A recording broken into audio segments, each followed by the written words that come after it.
بسم اللہ الرحمن الرحیم۔ جس عورت یا لڑکی کو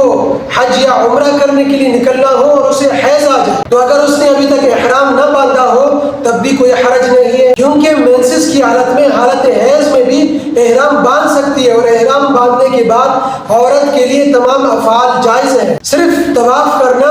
اور نمازیں پڑھنا یہ ممنوع ہے۔ اس لیے احرام کی نیت کرتے وقت جو 2 رکعت پڑھی جاتی ہے تو وہ نہ پڑھے، بلکہ غسل یا وضو کر کے قبلہ رخ بیٹھ کر احرام کی نیت کر کے تلبیہ پڑھے۔ اب اگر اس عورت نے صرف حج کا احرام باندھا ہے تو چونکہ حالت حیض میں مسجد میں داخل ہونا اور طواف کرنا یہ تو جائز نہیں ہے، اس لیے مکہ مکرمہ پہنچ کر طواف قدوم نہ کرے۔ ہاں، اگر مینا جانے سے پہلے پاک ہو جائے تو پھر غسل کر کے طواف قدوم کر لے، اور اگر مینا جانے سے پہلے پاک نہیں ہوئی تو طواف قدوم چھوڑ دے، مینا چلی جائے۔ طواف قدوم چھوڑنے کی وجہ سے کچھ بھی اس پر کوئی کفارہ وغیرہ، دم وغیرہ اس پر واجب یا لازم نہیں ہوگا، کیونکہ طواف قدوم یہ فرض یا واجب نہیں ہے بلکہ سنت ہے۔ البتہ 10 ذی الحجہ سے 12 ذی الحجہ کا سورج غروب ہونے سے پہلے جو طواف کیا جاتا ہے وہ طواف زیارت ہے اور وہ طواف فرض ہے۔ لہٰذا اگر عورت اس دوران بھی حالت حیض میں ہو تو پاک ہونے تک طواف زیارت میں تاخیر کر لے،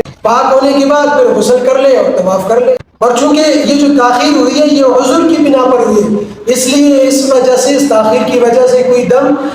یا کفارہ وغیرہ لازم نہیں ہوگا۔ لیکن اگر پاک ہونے تک وہاں رہنے کی اجازت نہیں ملتی یا محرم واپس آ رہے ہیں تو پھر اسی حالت میں طواف زیارت کر لیں اور حدود حرم میں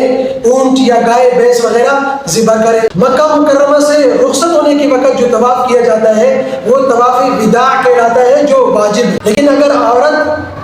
مکہ مکرمہ سے رخصت ہونے کے وقت حالت حیض میں ہو، مینسس کی حالت میں ہو تو اس طواف کو چھوڑ دے۔ حیض کی وجہ سے طواف وداع چھوڑنے سے کوئی کفارہ، دم یا قضا لازم یا واجب نہیں ہوگی۔ اور اگر عورت نے مینسس کی حالت میں عمرہ کا احرام باندھنا یا احرام باندھنے کے بعد عورت کو مینسس آ گئے، مثلا گھر سے مکہ مکرمہ کے لیے نکلتے وقت حیض تھا اور اسی حالت میں احرام باندھنا پڑا، یا احرام باندھنے کے بعد حیض آ گیا تو مکہ مکرمہ جانے کے بعد پاک ہونے کا انتظار کرے اور پاک ہونے کے بعد غسل کر کے عمرہ کر لے۔ لیکن اگر واپسی سے پہلے حیض سے پاک ہو کر عمرہ کرنے کی کوئی صورت نہ ہو، یعنی ویزا بڑھانے کی یا محرم کے ساتھ رہنے کی کوئی صورت نہ ہو، تو مجبوراً اسی حالت میں عمرہ کر لے اور حرم کی حدود میں ایک قربانی دے دے۔